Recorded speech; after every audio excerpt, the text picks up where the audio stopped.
আর আমি মনে করি যে আমাকে যে ছেলে বিয়ে করবে তার আর হুরের পেছনে দৌড়াতে হবে না, সে বাংলাদেশেই হুর পেয়ে যাবে। তাহলে কয় কি মাথায় কি গ্যাস্ট্রিক আছে? শুধু গ্যাস্ট্রিকের সমস্যা না, এর সমস্যা আরো বড় ধরনের। বলেন কি? হ্যাঁ ঠিক বলেছি, সে মেয়াদ উত্তীর্ণ গাঁদা খায় এখন আবল তাবল বলতেছে। মেয়েটাকে ধরে আমার কাছে পাঠিয়ে দাও, ওকে ঝাড়ু দিয়ে ওর পিঠে ক্রাশ ক্রাশ করে তাকে আগে মারতাম। আপনার কাছে পাঠানোর আগে তাকে বুলগঙ্গা নদীতে গোসল করানো দরকার। ঠিক বলেছো। আর আমি মনে করি যে আমাকে যে ছেলে বিয়ে করবে তার আর হুরের পেছনে দৌড়াতে হবে না, সে বাংলাদেশেই হুর পেয়ে যাবে। সে যেটা বলছে মেয়েরাই আসলে তাকে থুতু মারবে। সিরিয়াসলি আমার ইনবক্স আপনি যদি দেখেন, এইখানে অনেক হাজারে হাজারে মেসেজ করে রাখছে মানুষ। But how it possible? Possible যদি আপনার পাশে কাজের বুয়া না থাকে, কাজের বুয়া খোঁজার জন্য আপনার মতো কিছু বড় লোকরা এসব মেয়েদের ইনবক্সে মেসেজ দেয়।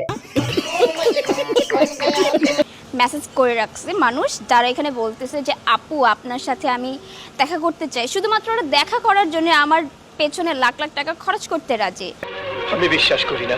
বিশ্বাস আমিও করি না, লাখ টাকা খরচ করে এসব মেয়েদের সাথে দেখা করতে চায় এরকম পাগল তো বাংলাদেশে আদৌ নাই।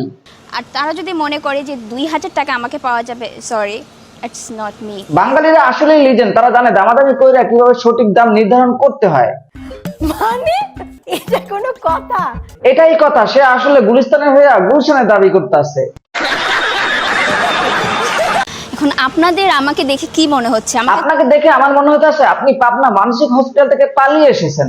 মানে মানে সে যা বলতেছে কোনো সুস্থ মস্তিষ্কের মানুষ এসব বলতে পারে না। নিঃসন্দেহে তুই ঠিক কথা বলেছিস। আমাকে তো অনেকে বলে তুমি দেখতে পুতুলের মতো, অনেকে আবার বলে তুমি দেখতে হচ্ছিল বারবি ডলের মতো।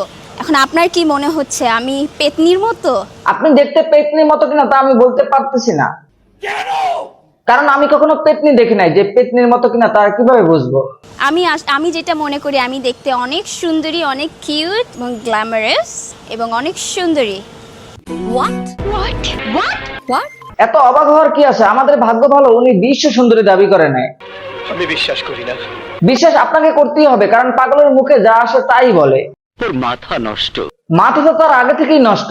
বিষয়টা একটু ব্যাখ্যা করবে? কথা হলো তার সাথে কিছু সাংবাদিকেরও মাথা নষ্ট। আপনি সব খুলে বলুন। সরাসরি বলতে গেলে কিছু মোবাইল সাংবাদিক বস্তি মার্কা মেয়ে ধরে আয়না তাদের ভিডিও বানায় এবং সেই ভিডিও সোশ্যাল মিডিয়ায় আপলোড করে।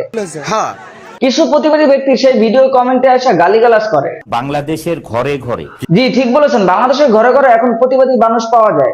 কথা কি ক্লিয়ার না ভেজাল আছে? কথা আজকের জন্য ক্লিয়ার। ভিডিওটি ভালো লাগে থাকলে লাইক, কমেন্ট এবং শেয়ার করে দিবেন। ধন্যবাদ।